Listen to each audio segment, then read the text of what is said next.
네, 오늘 수요 찬양 예배 말씀 다니엘 8장 1절부터 14절 양과 염소의 환상이라는 제목으로 함께 말씀을 공부하겠습니다. 다니엘서 8장 1절로 14절을 읽으시고 우리 한 절씩 공부하겠습니다. 다니엘서의 특징 가운데 하나가 다니엘서가 두 가지 언어로 기록되었다는 사실입니다. 일반적으로 신약은 헬라어, 구약은 히브리어로 기록이 되었다라고 알고 있는데 일부 아람어로 기록이 되었다라고 말합니다. 그 부분이 바로 다니엘서입니다. 다니엘서 1장 1절부터 2장 3절까지는 히브리어로 기록이 되었습니다. 그런데 2장 4절부터 지난주에 살핀 7장 마지막 절까지는 아람어로 되어 있습니다. 아람어는 그 당시 고대 근동에서 가장 보편적인 언어였습니다. 오늘날 마치 영어가 우리 시대의 세계적인 공통어인 것과 마찬가지로 그 당시 고대 근동에 있어서는 아람어가 아주 보편적인 언어였습니다. 예수님 시대에도 히브리어와 아람어를 사용하였다라는 것이죠. 그런데 이 다니엘 8장 1절부터 이제 마지막까지는 다시 히브리어로 기록되었습니다. 왜 이런 것이 필요했을까? 바로 메시지를 전할 대상과 내용이 달랐기 때문입니다. 다니엘 2장 4절부터 7장 마지막 28절까지에는 세상의 역사들이 어떻게 전개될 것인가를 보여주려는 하나님의 의도가 담겨 있습니다. 이방인들에게 하나님의 뜻을 계시하시는 것을 원하시기 때문에 그 당시에 가장 보편적인 아람어를 사용하게 하셨던 것입니다. 그런데 오늘 말씀 8장부터 다시 히브리어로 기록한 이유가 무엇인가? 바로 이 이스라엘 민족을 향하여 주시고자 하는 중요한 계시, 택하신 민족을 위한 그런 중요한 계시가 담겨 있기 때문입니다. 다니엘서 8장은 이스라엘 민족과 관련되어 있는 세계 역사의 앞날, 미래에 대해 다루고 있습니다. 자, 7장에서 다니엘은 네 짐승에 대한 환상을 보았는데 오늘 본문에도 짐승이 등장합니다. 수량과 수렴소의 환상이 나오는데 이 성도님들 어느 짐승이 더 호감이 가십니까? 아무리 봐도 양이라고 말씀을 하시겠죠. 근데 양은 아시다시피 참 못난 짐승입니다. 앞을 잘 보지 못하고 고집도 세고 각기 제 길로 가는 이런 특징이 있죠. 자, 오늘 양과 염소가 무엇을 상징하는지 한번 살펴보겠습니다. 오늘 그리고 다음 주에 걸쳐서 살피겠지만 양은 바벨론, 염소는 메대와 바사 제국을 상징합니다. 이것을 잘 기억하시고 말씀을 같이 보시면 좋겠습니다. 그리고 염소에서 나오는 뿔들, 이것은 뒤이어 일어날 헬라 제국, 그리고 그 제국의 분열에 대한 그런 역사적인 사실들을 놀랍게도 이 예언서를 통해서 다 말하고 있습니다. 그 가운데 이스라엘 백성들이 고통당하는 내용도 나옵니다. 이스라엘 백성들이 고통받고 환난을 당하는 이유가 무엇이겠습니까? 그것은 바로 그들이 하나님을 떠나 이방신을 섬겼기 때문입니다. 하나님 앞에서 이 불순종의 죄를 범했기 때문입니다. 수많은 선지자들을 보내셨지만 백성들은 이들의 말을 듣지 않았습니다. 회개하지 않았죠. 그래서 하나님은 그들을 징계하기 위하여서 이방 민족들을 사용하십니다. 이방 민족들이 이스라엘을 침략하고 괴롭게 했죠. 그래도 깨닫지 못하니까 마침내 아수르, 바벨론을 들어서 멸망당하게 하신 것이죠. 하나님은 택하신 백성들이라 할지라도 우상을 섬기며 불순종할 때 징계를 하십니다.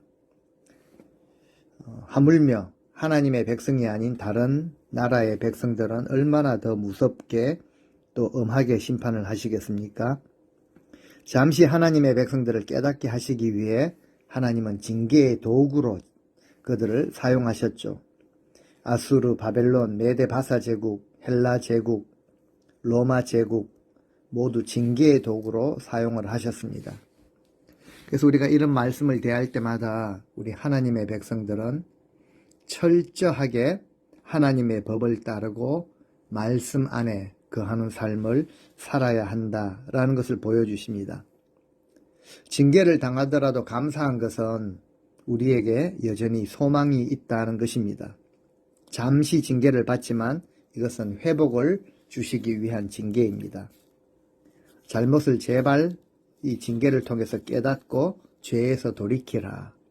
회개하라는 메시지가 바로 징계에 담겨 있죠. 징계를 받고 매를 맞지만 결코 영원히 버림을 받지 않는 존재들입니다. 오히려 다듬으시고 연단하시고 또 하나님께서 귀하게 쓰시기 위함인 것이죠. 이러한 소망과 더불어 우리는 세상을 다스리고 인간의 역사를 다스리시는 섭리하시는 하나님께서 우리의 하나님이심을 믿고 이 마지막 때를 살아야 합니다. 하나님 앞에 합당한 믿음으로 살기를 원하신다라는 이 사실을 꼭 기억하시면 좋겠습니다. 오늘 본문 1절, 2절 말씀입니다. 나 다니엘에게 처음에 나타난 환상 후 벨사살 왕 제3년에 다시 한 환상이 나타나니라.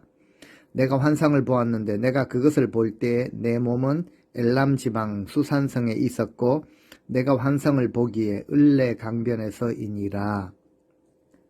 처음 나타난 환상이라고 하죠. 네 짐승의 환상을 다니엘이 보았습니다. 그 후 벨사살 왕 제3년에 다시 환상을 보았습니다. 다니엘은 어린 나이에 바벨론의 포로가 되어 왔죠. 그런데 총리의 자리까지 올랐습니다. 그런데 이 8장에 와서 환상을 보는 지역은 엘람 지방, 수산성, 그리고 을레 강변 점점 좁혀지고 있죠. 그런데 이곳이 어딘지 아십니까? 엘람 지방은 바벨론이 아니라 예전에 메데 바사 제국의 수도였던 그런 지역이었습니다. 지금 다니엘은 바벨론의 그런 고관이죠. 관리이죠. 환상을 본 현장은 메데 바사 제국입니다. 바벨론의 나이가 많은 연로한 그 고관이 왜 메데 바사 제국에 있는가, 이렇게 봐서는 안 된다는 거죠. 환상을 본 자리가 바로 메데 바사 제국에 속한 자리라는 것입니다. 3절, 내가 눈을 들어 본즉 강가에 두 뿔 가진 순양이 섰는데 그 두 뿔이 다 길었으며 그 중 한 뿔은 다른 뿔보다 길었고 그 긴 것은 나중에 난 것이더라. 강가에 두 뿔을 가진 수량이 나옵니다. 두 뿔이 다 길죠. 나중에 나온 뿔이 더 길었다. 바로 이 두 뿔은 메데 바사 제국을 의미합니다. 나중에 난 뿔, 더 길었던 뿔은 바로 바사 제국이죠. 메데 바사, 이 두 나라가 합병을 하게 되죠. 고레스에 의해서 합병을 바사 제국으로 페르시아로 합병을 하게 됩니다. 항상 나중에 등장하는 제국이 점령을 하게 되죠. 새로운 나라가 일어나고 그 나라에 의해서 함락이 되고 이것이 세상 역사의 패턴인 것 같습니다. 자, 그런데 4절에 내가 본즉 그 순양이 서쪽과 북쪽과 남쪽을 향하여 받으나 그것을 당할 짐승이 하나도 없고 그 손에서 구할 자가 없으므로 그것이 원하는 대로 행하고 강하여졌더라. 수량, 바로 바사 제국 의미하는데요. 서쪽, 북쪽, 남쪽으로 진격을 하는데 당해낼 나라가 없습니다. 바벨론에서 페르시아로 패권이 넘어가게 되죠. 패권은 항상 옮겨갑니다. 움직입니다. 세상의 역사를 보더라도 저희가 어릴 때만 해도 소비에트 연맹이었죠. 해체되리라고는 생각을 못했습니다. 그런데 무너지게 되죠. 우리가 자랄 때만 해도 미국, 소련이 세계 역사의 두 중심이었는데 어느 날 소련이 해체가 되고 동독, 서독이 또 하나가 되면서 참 격변을 겪게 됩니다. 어느 누구도 소련이 무너지리라고는 생각한 적 없었죠. 이것이 바로 하나님의 경명입니다. 그 근래에 와서는 중국이 일어났죠. 중국, 가운데 중자. 세계의 중심이라는 뜻을 가지고 있죠. 중국은 중화 사상을 가지고 있습니다. 지금 중국의 자본력이 어마어마하죠. 과거에 상상할 수 없었던 일들이 지금 일어나고 있습니다. 지금 시대가 바로 그런 시대입니다. 영원한 것도 없고 바뀌는 그런 시대이죠. 중국도 오래가지 못한다라는 것은 분명한 사실입니다. 매대바사가 일어나는데 어느 나라이든지 어느 권력이든지 바사 제국, 이 순양을 막을 방법이 없었습니다. 두 뿔을 가지고 있습니다. 뿔이라는 것은 성경에 언제나 권세, 통치력을 상징하죠. 두 뿔을 가진, 그러니까 어마어마한 통치력, 권세를 가진 수량, 이 바사 페르시아 제국, 활동 범위가 어디죠? 양사방을 향하여서 받습니다. 그것을 당할 짐승이 하나도 없다.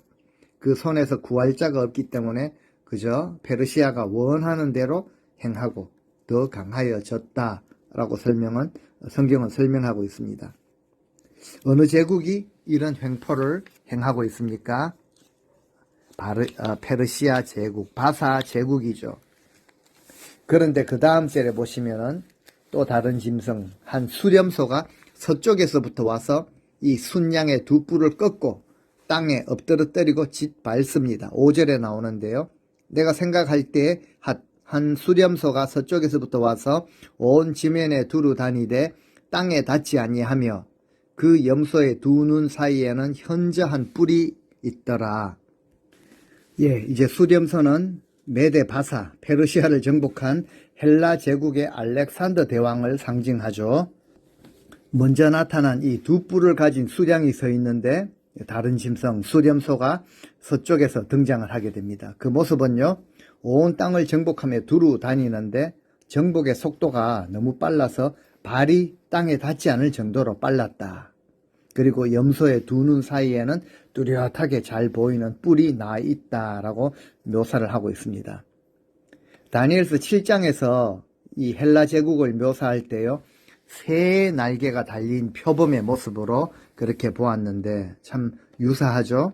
그만큼 빠르다라는 거죠. 표범 자체가 빠른데 새 날개가 달린, 그리고 8장에 와서는 두루 다니는데 땅에 닿지 않았다. 발이 땅에 닿지 않을 정도로 빨리 점령을 하는 그런 수렴소의 모습으로 표현하고 있습니다.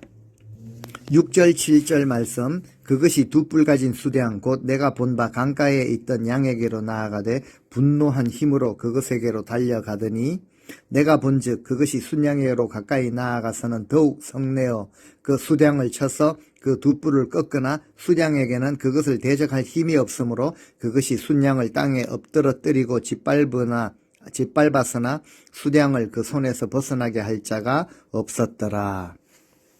예, 이 염소가 올라와서는 양을 받아버립니다. 이제 헬라 제국이 페르시아 제국을 받아버린 것이죠. 세계 역사에서도 참 유명한 그리스와 페르시아 전쟁입니다.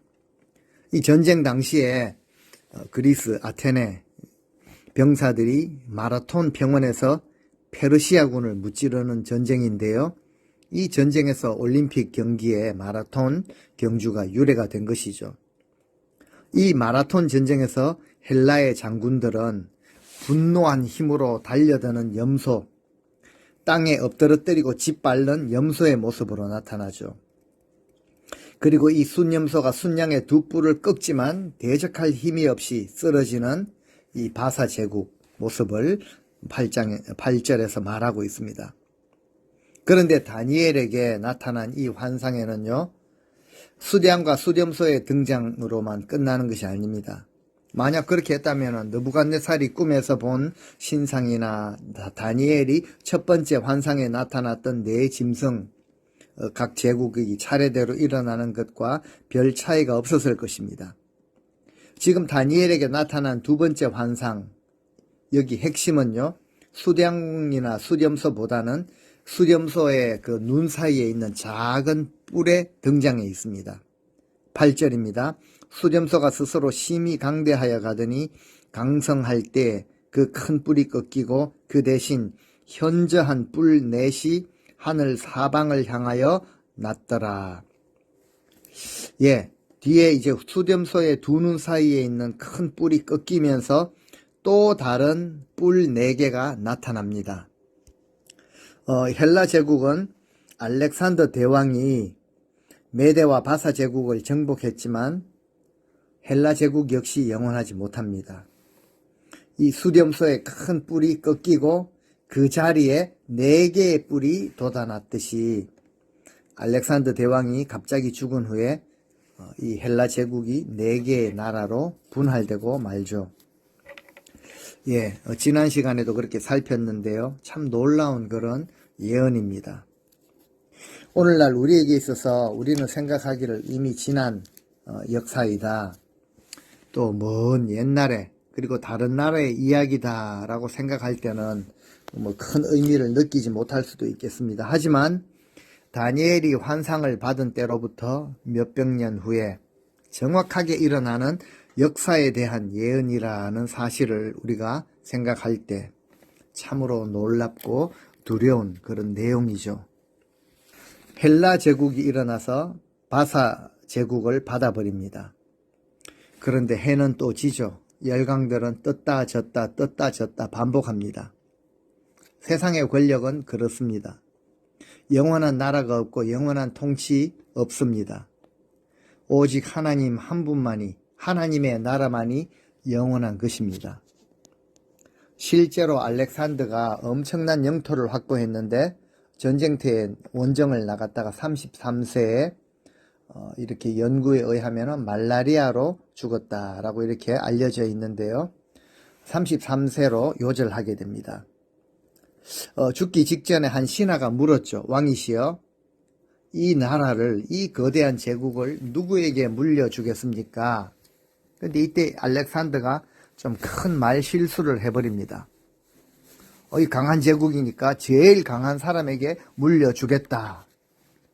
이것이 시가 되어서 알렉산더 대왕 휘하에 7명 장군들이 그때부터 피비린내 나는 음모, 살육전을 벌입니다.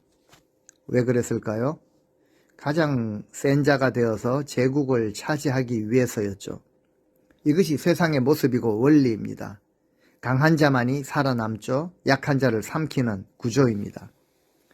예나 지금이나 세상의 구조 똑같습니다. 근데 하나님이 제일 싫어하는 방식이 바로 이거죠.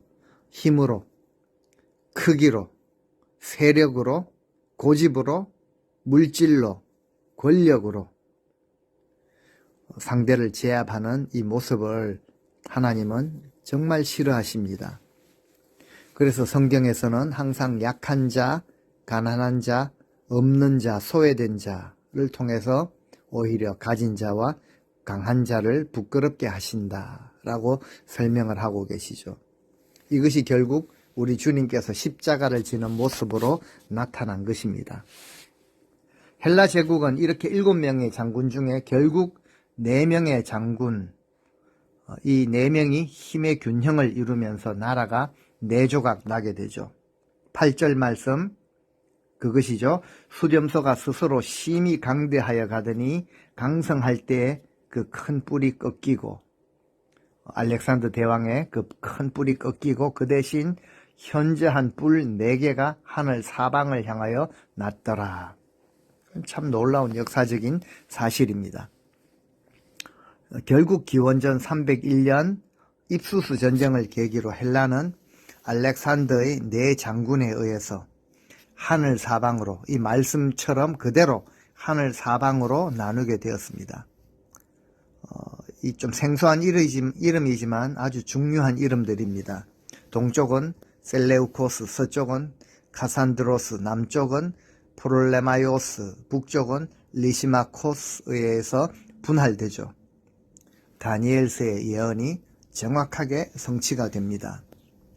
9절 말씀, 그 중에 한 뿔에서 또 작은 뿔 하나가 나서 남쪽과 동쪽과 또 영화로운 땅을 향하여 심히 커지더니, 그러니까 4장군 중에 또 작은 뿔 하나가 그 뿔에서 또 작은 뿔이 나와가지고 남쪽 동쪽 그리고 영화로운 땅을 향해서 심히 커졌다. 이 한 뿔에서 나온 작은 뿔이 바로 로마 제국의 시초가 되죠. 그런데 그 작은 뿔 하나가 어디를 향해서 커집니까? 남쪽과 동쪽, 또 영화로운 땅을 향하여. 성경에서 영화로운 땅은 항상 예루살렘을 의미합니다. 실제 역사 속에서 벌어진 사건이죠.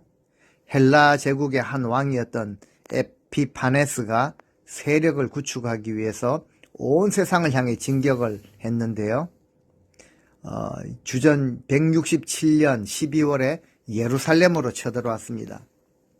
팔레스타인 지역을 점령하여서 그 당시 세계를 지배하고 있던 헬라 문화 속으로 편입시키려고 그렇게 했죠. 그래서 성전을 파괴합니다. 10절, 11절 말씀, 그것이 하늘 군대에 미칠 만큼 커져서 그 군대와 별들 중에 몇을 땅에 떨어뜨리고 그것들을 짓밟고 또 스스로 높아져서 군대의 주제를 대적하며 그에게 매일 드리는 제사를 없애버렸고 그의 성소를 헐었으며. 헬라 제국의 에피파네스 왕의 아래에 장군이 있었는데요. 이 장군이 유다 땅을 공격해서 성전을 무너뜨립니다. 그리고 유대인들이 제일 싫어하는 고기, 이 돼지고기를 제단에 바치고 우상신전을 만들어 버립니다. 이것은 역사에 기록된 참 유명한 사건이죠. 할례도 금지하고 성경을 읽지도 못하게 합니다. 매일 드리는 제사, 예배가 끊어지는 일이 일어나게 됩니다. 12절, 그의 악으로 말미암아 백성이 매일 드리는 제사가 넘긴 바 되었고 그것이 또 진리를 땅에 던지며 자의로 행하여 형통하였더라. 그 뿔 때문에 헬라 제국의 도전으로 인해서 하나님을 반역하는 일들이 일어났고 백성들은 날마다 드리는 제사를 멈추었고 진리를 땅에 던져버립니다. 그 뿔은 하는 일마다 다 성공했다라고 기록을 하고 있죠. 여기서 성공, 형통이라는 것은 나쁜 의미로 형통이죠. 나쁜 의도로 시작했는데 이것이 형통하면은 큰일 나는 것입니다. 성공한 것이 바로 저주가 되는 것이죠. 불의한 세력, 악의 세력들이 진리를 땅에 던지며 하나님을 대적하는 그 일에 형통한 모습을 보였다. 이거는 저주입니다. 형통한 것 같지만 결과는 뻔하죠. 하나님이 반드시 갚으십니다. 13절, 내가 들은즉 한 거룩한 이가 말하더니 다른 거룩한 이가 그 말하는 이에게 묻되 환상에 나타난 바 매일 드리는 제사와 망하게 하는 죄악에 대한 일과 성소와 백성이 내준 바 되며 짓밟힐 일이 어느 때까지 이를꼬 하매. 다니엘이 환상 중에 두 천사가 말하는 것을 듣게 됩니다. 한 거룩한 이가 다른 거룩한 이에게, 한 천사가 다른 천사에게 묻죠. 지금 이 다니엘이 보는 환상 속에 이 일들이 언제까지 계속되겠소? 날마다 하나님 앞에 드리는 제사가 지금 금지되었고 하나님께 반역하여서 멸망을 불러오고 성전을 헐어버리고 택하신 백성들을 짓밟는 일들이 언제까지 계속되겠소? 라고 묻고 있습니다. 다니엘이 왜 이러한 천사들의 대화를 환상 중에 보면서 듣게 됩니까? 다니엘이 궁금해했던 질문이었죠. 앞에 7장에서도 다니엘은 이 환상을 볼 때, 내 짐승에 대한 환상을 볼 때 마음의 중심에 근심을 했고 환상으로 번민을 했습니다. 그래서 천사에게 이 모든 일에 진상을 묻게 된 것이죠. 다니엘이 지금 천사들의 대화를 환상 중에 보면서 정말 궁금해합니다.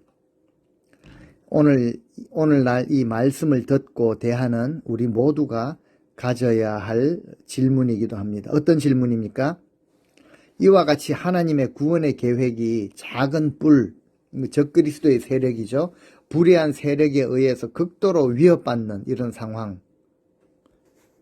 오늘날 상황도 마찬가지죠.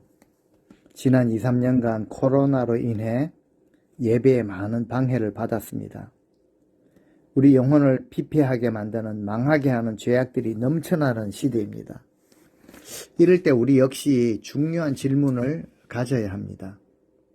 성도들을 핍박하고 유혹으로 인해 비진리로 인해 파멸로 이끌고 가고 구원을 위해 필수적인 이 예배, 성소를 유린하고 성소 봉사를 회방하는 이 치명적인 작은 뿔에 이 망하게 하는 죄악이 언제까지 용납될 것인가? 그리고 이것에 대한 우리 하나님의 대책, 믿음의 사람들이 어떻게 대응을 해야 하는가라는 것을 이런 질문을 가져야 하는 것이죠. 그렇다면 다니엘서 오늘 본문 13절 어느 때까지라는 질문 무슨 뜻이겠습니까? 우리는 계속해서 이 세계 역사를 공부했죠. 바벨론, 그리고 메데 바사 제국, 그리고 헬라 제국, 또 무서운 짐승으로 표현된 로마 제국, 그리고 그 후에 열불 사이에서 출현하는 적그리스도의 세력, 그리고 마지막 때 이제 책들을 펴놓으시고 시행하는 정말 재림 전에 모든 것을 철저하게 드러내시는 심판, 그리고 예수 그리스도의 재림, 이렇게 진행되는 구원의 역사를 우리가 지금 살펴보고 있습니다. 다니엘은 이 천사의 설명을 통하여서 이 작은 뿔의 활동, 적그리스도의 세력, 활동 기간을 이미 알고 있었던 것이죠. 자, 이에 대해서 천사들이 답변합니다. 마지막 14절, 그가 내게 이르되 2300주야까지니 그때 성소가 정결하게 되리라 하였느니라. 예, 숫자가 나타나죠. 2300주야. 이것에 대해서 구체적으로 해석을 하거나 무엇을 의미한다라고 정확하게 저는 설명을 하지는 못하겠습니다. 그런데 한 가지 분명한 것, 그냥 하나님이 정하신 때라고 보시면은 틀림이 없습니다. 확실하죠. 성소를 예배를 정결하게 하시는 때가 옵니다. 역사적으로도요, 에피파네스가 공격해서 성전이 회복되기까지의 그 기간으로 보는데 이것 역시 성취된 때가 정확하죠. 우리 하나님의 말씀은 1.1획도 땅에 떨어지는 법이 없었습니다. 세상에서 어떤 막강한 세력도 권력도 보니까 그 한계가 너무나도 뚜렷하게 있었다라는 것이죠. 이 땅의 것, 영원히 가는 것이 있다면은 그거 붙들고 사시면 되는데요. 영원한 것 하나도 없습니다. 이 땅에 붙들 것 하나도 없다라는 것이죠. 오늘 다니엘이 본 환상은 마지막 때에 관한 것이라고도 볼 수가 있습니다. 이 말세에 어떤 일이 있겠습니까? 진리를 붙들고 사는 자들에게는 예배가 방해를 받고 정말 우리 믿음의 삶에 고난과 환난이 있을 수밖에 없습니다. 지금 주님 오신 때부터 마지막 때 말세가 시작되었습니다. 언제까지 계속되는가요? 주님 다시 오시는 그날까지입니다. 예수님도 그 시기와 때를 모른다라고 하셨습니다. 내 권한이 아니다라고 하시는 것이죠. 그 때를 정확하게 알지 못해서 나는 모른다라고 하시는 것이 아니라 오직 아버지의 권한이기 때문에 주님은 그렇게 표현하신 것이죠. 하나님의 진리와 하나님의 그 말씀, 율법을, 계명을 붙들고 사는 자들에게는 오늘날 일부 어떤 사람들이 말하는 것처럼 3중, 5중으로 축복을 받고 무병장수하고 모든 일이 형통하고 꽃길을 걷게 되고 성공적인 삶을 살게 되고 아니라는 것이죠. 우리 주님께서도 우리에게 말씀을 하셨습니다. 내가 너희에게 평화를 주러 온 것이 아니라 환난을 주러 왔노라 라고 하십니다. 여기서 환난은 고생 좀 하고 망하라고 주는 환난이 아니죠. 우리를 연단하시고 구원을 완전하게 아름답게 이루시기 위해서 우리 삶에 필요한 환난을 허락하신다라는 의미이죠. 우리가 살고 있는 이 마지막 시대에도 다니엘이 보았던 그 환상처럼 악하고 혼란스러운 시대입니다. 하나님을 대적하고 불순종의 죄를 범하며 살아가는 시대입니다. 과연 우리는 이러한 때 어떤 자세로 살아야 하는가? 우리는 하나님의 반드시 이루어지는 말씀을 통해서 진지하게 돌아보아야 합니다. 이방 민족뿐만 아니라 하나님의 백성들까지도 불순종, 이 죄악을 범할 때 징계하시는 그 하나님 섭리를 바라보면서 우리는 하나님 앞에서 어떻게 살아야 할 것인가? 성경은 답을 말합니다. 오직 의인은 믿음으로 말미암아 살리라. 정답인데요. 너무 진부한 그런 표현으로 느껴질지 모르겠습니다. 내가 예수님 믿고 구원받았으니 그냥 믿음으로 살고 있다라는 그냥 이런 생각을 하면서 사시는지 모르겠습니다. 정말 하나님이 찾으시는 믿음의 사람으로 삶을 살아가실 수 있기를 바랍니다. 바울은 죽는 순간까지 끊임없이 이렇게 고백합니다. 내가 이미 얻었다 함도 아니고 온전히 이루었다 함도 아니라 오직 내가 그리스도 예수께 잡힌 바 된 그것을 잡으려고 쫓아가노라. 예, 우리 하나님 말씀을 굳게 붙드시고 진리 안에서 겸손하게 우리 하나님 의지하며 믿음의 경주를 끝까지 달려가시는 모든 성도님들 되시기를 주님의 이름으로 축원드립니다. 아멘.